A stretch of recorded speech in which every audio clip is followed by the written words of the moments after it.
Okay, let's move on to the next shelf, shall we? Sorry about the last one. It got kind of short, and I had to up the pace because the battery was going out on me. But now we've got plenty of time, so let's just move on. Next up is Ginger Snaps Back, The Beginning. This is a prequel in the Ginger Snaps trilogy. Very, very interesting movie, and it's beautifully photographed. Stars the same actresses as in the first two films, Emily Perkins and Katharine Isabelle, and it's just a gorgeous film. I would definitely recommend seeing the entire trilogy from start to finish. So start with Ginger Snaps, and then yeah, keep moving with the second one, and then finish off with Ginger Snaps Back. After that, it's White Noise, starring Michael Keaton. Not the greatest movie in the entire world, but I kind of liked it. It's got some kind of spooky charm to it. It's really interesting to see Michael Keaton in a sort of horror thriller, and I really like the idea of the what do you call it? The ghosty noises, voices. So yeah, it's White Noise. And after White Noise, we've got another Ginger Snaps movie. Completing the trilogy, it's Ginger Snaps 2 Unleashed. Ginger Snaps 2 is a very, very interesting film. It's incredibly dark. It's incredibly dark both visually and thematically. And I don't want to mention the plot, go too in-depth, because that might spoil it for some of you. But yeah, just watch the first one, then watch the second one, then come watch Ginger Snaps Back, because it's a fantastic trilogy that needs to be seen. Next up is Dawn of the Dead, the director's cut. This is the remake from Zack Snyder. Came out in 2004, and yeah, I love this remake. I think it's excellent. It's well paced, introduces the characters just enough. Great vicious zombies, nice. It's got some nice special effects to it as well, and yeah, the director's cut adds even more gore and vicious stuff, so can't go wrong with Dawn of the Dead. After that, it's Spider-Man 2.1. I'm always on the quest for the definitive version. If there's a longer version of something out there, then I need to see it. So yeah, I picked up Spider-Man 2.1. And yeah, this second one is really good. You've got very interesting characters, some very compelling villains in it, and yeah, they were still good back then. So yeah, that's Spider-Man 2.1 for you. After that, we've got the first Spider-Man. This comes in a sort of gift box set. It's actually sort of a flimsy plastic case over it, but it comes with a couple of nice goodies in there. Yeah, the first Spider-Man is somewhat good. The pace is a little sluggish at times, but yeah, it's a decent movie. I'm really interested in seeing the new one, The Amazing Spider-Man. It should be quite interesting to see how it differs now that they're doing a remake in a reboot, sorry, in just 10 years time, which is unheard of, basically. There we go. This is Spider-Man 2 again, but it's the collector's DVD gift set, sort of similar to the first one. Some photos, some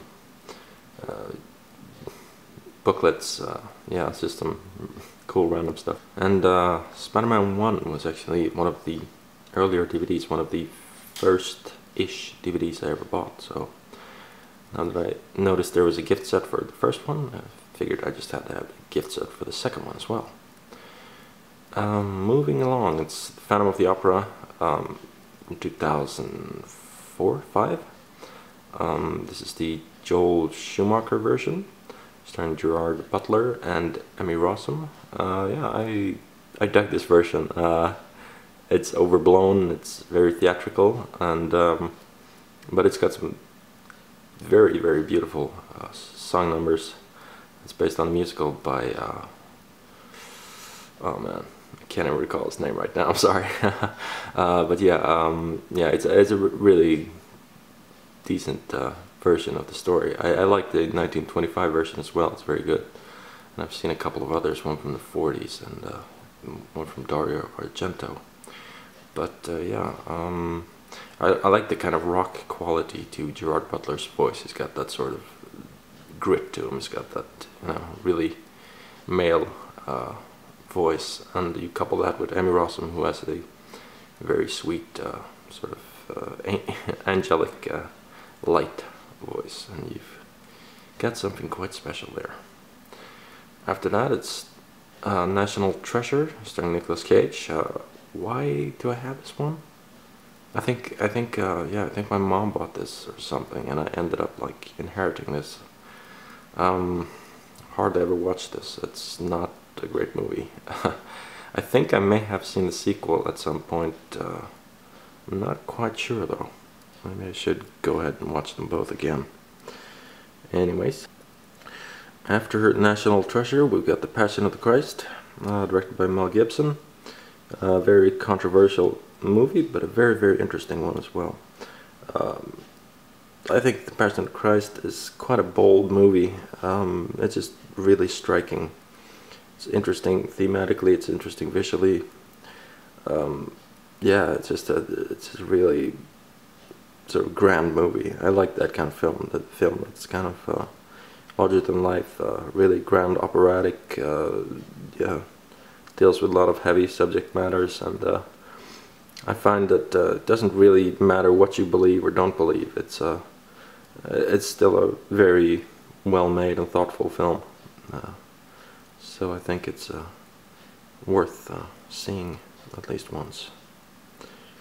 After that, it's Constantine with Keanu Reeves from 2005. Constantine is, of course, based on the Hellblazer comic book series. Now they've taken some liberties with this. But yeah, I think it works decently as an action film, though. You've got Shia LaBeouf in there. You've got our Swedish Peter Stormare, plays the devil in a white blazer, which is very funny. Yeah, it's just it's a cool action thriller. It's some quite marvelous action sequences. It's got a lot of dry humor to it. It's got some pretty decent special effects as well. The CGI is, I don't want to say great, but it's serviceable. After that, moving on the Lindsay Lohan theme, I know, don't judge me here. It's Herbie Fully Loaded. Oh man. Herbie Fully Loaded does have Michael Keaton in there, which is a plus because I was always a big Batman fan. And yeah, just a goofy Disney film, truly like a Disney comedy from start to finish, so you know exactly what you're getting with this. I love it when he says to Michael says to Lindsay, "I thought I taught you the value of honesty." That's that's such a Disney thing to say, man. Oh man. But on the plus side, Lindsay Lohan does look absolutely gorgeous in this one. After that, it's The Legend of Zorro. Dang, I need to get the Mask of Zorro, the first one with Antonio Banderas and Anthony Hopkins. That's the really good one. This is the stinker. So I got the second one, the bad one, for some reason. I just never latched onto this. I'm not quite sure how I ended up getting this one, but I do have it. So I kind of have to make do, but I should really pick up The Mask of Zorro. That's the really good one. After that, it's Land of the Dead. George A. Romero. Came out in 2005. I think Land of the Dead is okay. It's kind of like a decent zombie flick. I mean, it's watchable. The story is not quite subtle, though, you know. It kind of hammers the message home a bit too hard. And you've got the socio-political sort of messages in there, and his movies are often less than subtle, but I don't know. Dennis Hopper is is okay in this one, but it's not a movie you can kind of relate to, so to speak. After that, it's one of my all-time favorite movies, The Devil's Rejects Special Edition. This is a pretty cool edition. Let me show it to you. This is the 2-disc. I think it's a two-disc special edition. Packed with special features. Very cool. I love that blood-soaked cover there. Very, very cool. It's unrated in widescreen. Packed with special features. And I'm going to show you one more thing that's pretty cool. But there's your disc, second disc. But here's the cool thing. There's a reverse inlay in here. It's called The Last Supper. Can't quite show the entire thing to you right now, but you've got all the characters sitting around the table there. Looks like they're dining in hell. Very, very cool. Anyways, I just find The Devil's Rejects to be fantastic. I love what Rob Zombie did in this one. I think he's a great sequel guy. He doesn't always nail the first movie, but he gets the sequels dead on. Like he perfects the sequels. He builds upon the characters. He set this in kind of a sleazy 70s exploitation world. It's all sort of westerny, foul languages and helter-skelter and all that kind of thing.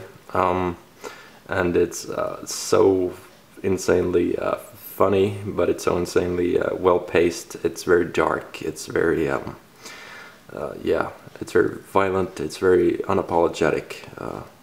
I remember when they were filming a sensitive scene in this movie, one of the actors turned to Rob and he said, I don't know about this scene, man. I don't quite feel comfortable doing this. And Rob looked at him and said, art is not safe.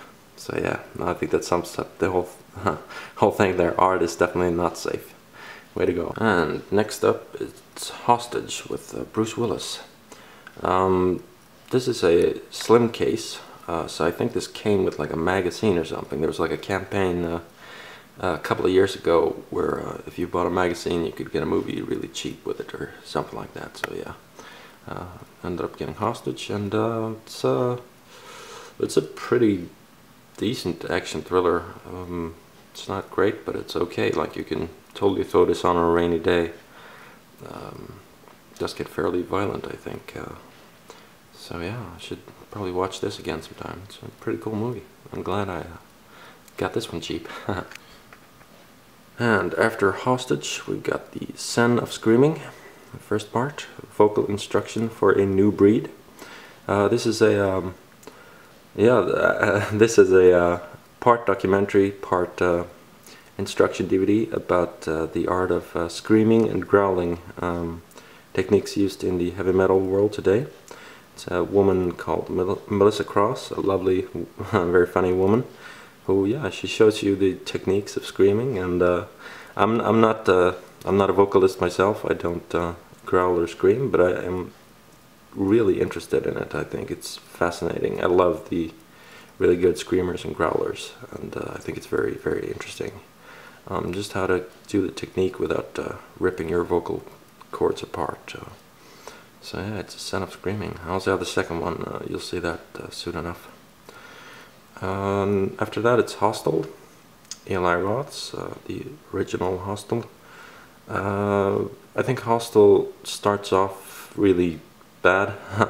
I don't like the first half at all. It's just goofy, infantile, prepubescent, dumb stuff. But I think it gets better with every scene. Like literally every scene is better than the last one. Finally culminating in a great violent climax. I don't think you should take Hostel as a true account of European culture, though. So yeah, just remember that this is pure fiction.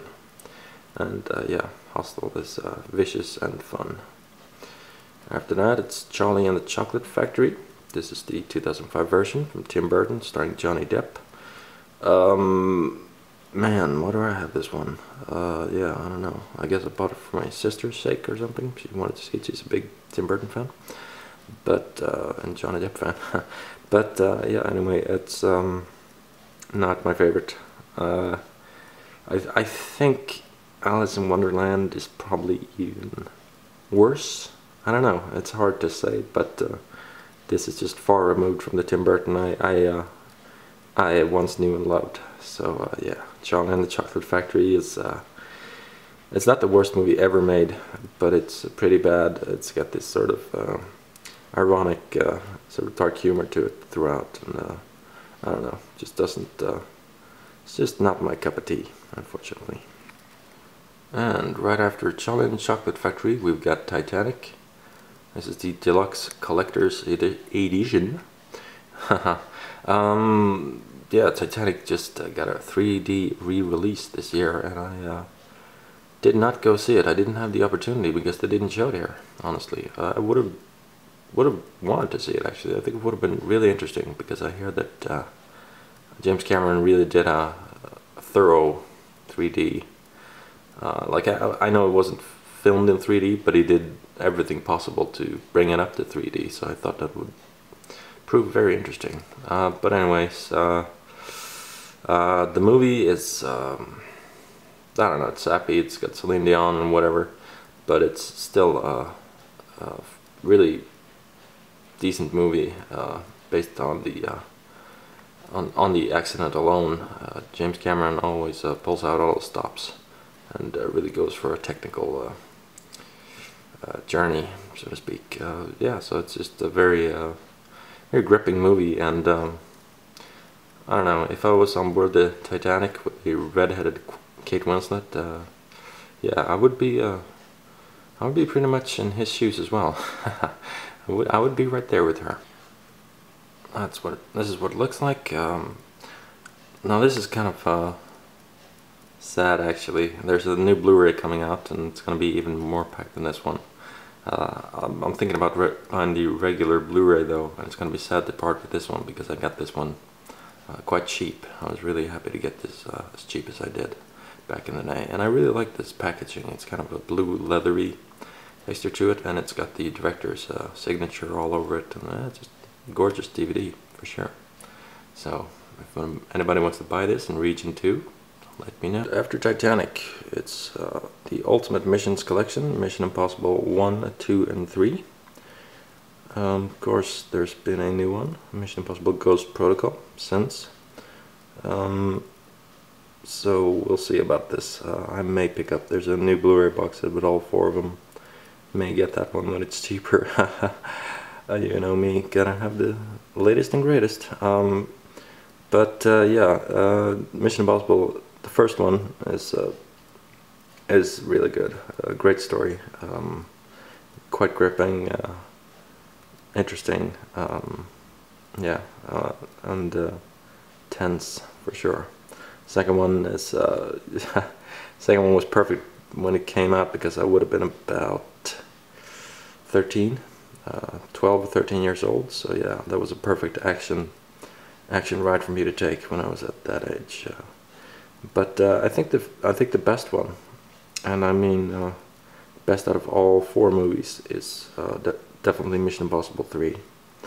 Mission Impossible 3 is just fantastic. I mean, J.J. Abrams really knocked it out of the park.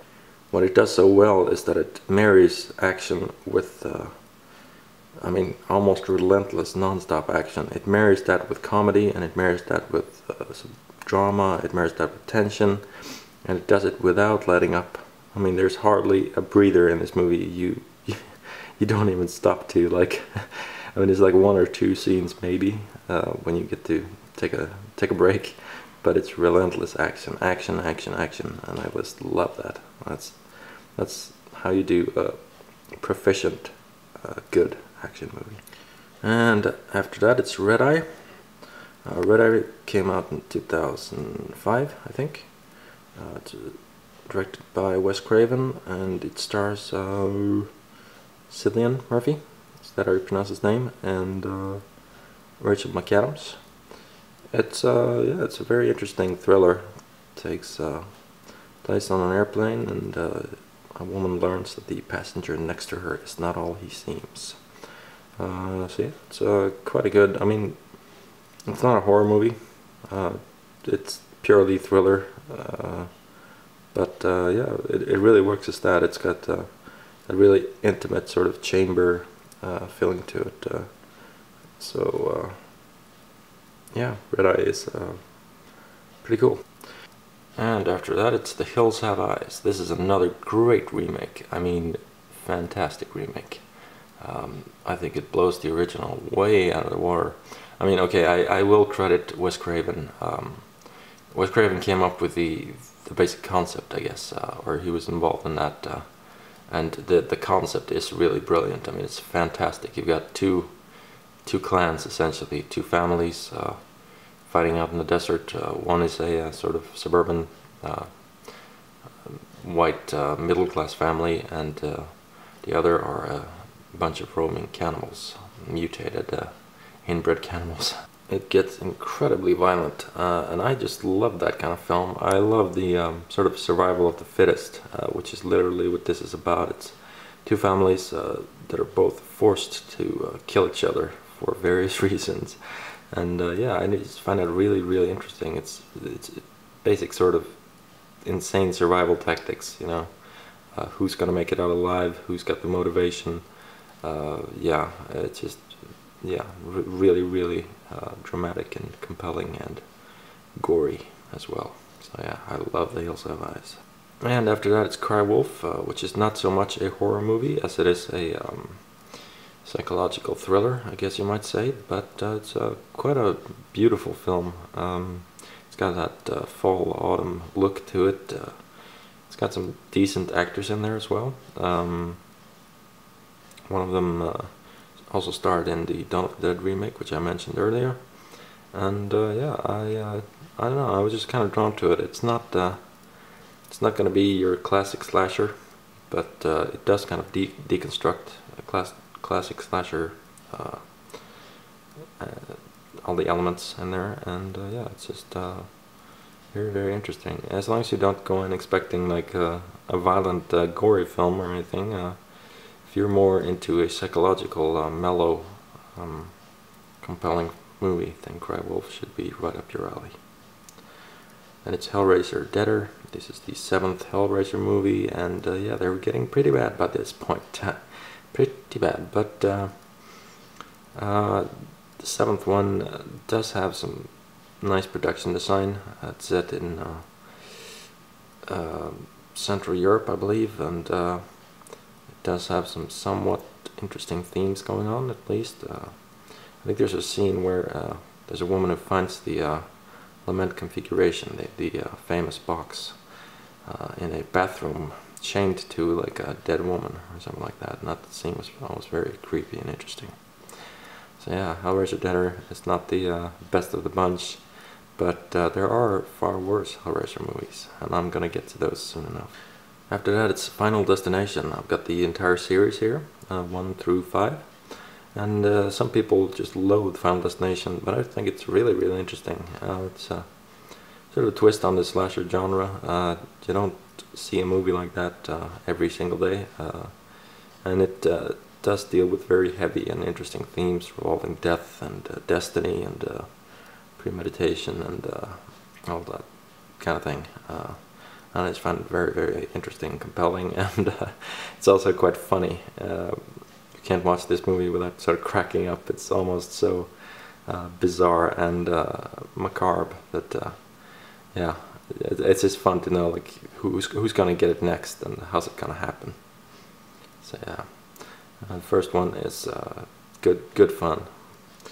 The second one does have AJ Cook, which is a nice leading actress, but yeah, it's got that nice derailment in the opening scene, and it does tie into the first one nicely. The third one, not quite as good. It does have some interesting kills though. One thing I do like about the third one, which is very, very rare and cool, is that you can decide the fate of the characters as you're watching the movie. You get to make decisions throughout the movie, and your decisions literally alters what happens in any given scene. And I thought that was very, very interesting. It doesn't quite work as intended all the time, but it's fantastic. It's like an interactive movie. I think it ultimately all goes to ultimately it all always goes down the drain, but it's a different way of getting there, and that's quite fantastic. Next up is the fourth one, Final Destination 3D, or The Final Destination. This one, oh man, does have some pretty gnarly special effects, some fairly violent death scenes, and I haven't seen this one in 3D yet. It does come with some 3D glasses, so maybe I should. It's the old anaglyphic 3D, which means it's the old headache 3D, as you might call it, red and blue or red and green or whatever. But I think it's kind of interesting because I think this might be, I'm not quite sure about this, but I assume that this might be one of the last films ever to be released in this 3D format. I might be mistaken, but yeah, it's just speculation. After that is the fifth one. Fifth one came out recently, and the fifth one is really good. I mean, I was surprised, basically stunned by how good it is. It's really funny, it's really violent. It's more interesting plot-wise, story-wise. It does go a little bit further than the other ones, and it's got a great ending to it. I was really surprised and delighted by the ending. So yeah, if you haven't seen them all, make sure you start with the first one, then move up to the second one, Final Destination 3, The Final Destination 3D, and end it with Final Destination 5. Because you're gonna be, yeah, you're gonna be in for a treat if you've seen the whole series. Next up, it's Hellraiser Hellworld. Oh man, this is the 8th Hellraiser movie. And yeah, it was released in tandem with the 7th one, Hellraiser Deader. And it's one of the worst movies. Again, it's not the worst. The worst one came out just recently. It's even crappier than this one. But this is awful. An awful film. You've got Lance Henriksen in there. Yeah, and some kids are going to this big mansion to party, and it's got some sort of virtual reality shtick thing to it. But it's just plain bad. It's just awful. Got a scene with Hellraiser, with Pinhead wielding an axe, like he's wielding a hatchet in this one. That's how bad it gets. So yeah, not much to say about Hellraiser Hellworld, but at least it's Doug Bradley in there, I guess. Next up is Dominion, prequel to The Exorcist. This is very interesting. This is one of the two prequels. I've got both of them here. One of the two prequels to The Exorcist came out in 2005. Paul Schrader's original version was filmed and then scrapped, and yeah, they ended up releasing it on DVD. It's kind of unfinished. You can see it hasn't been mastered, and the CGI effects are abysmal, like they're unfinished. But nevertheless, it's a really good movie. I mean, really interesting.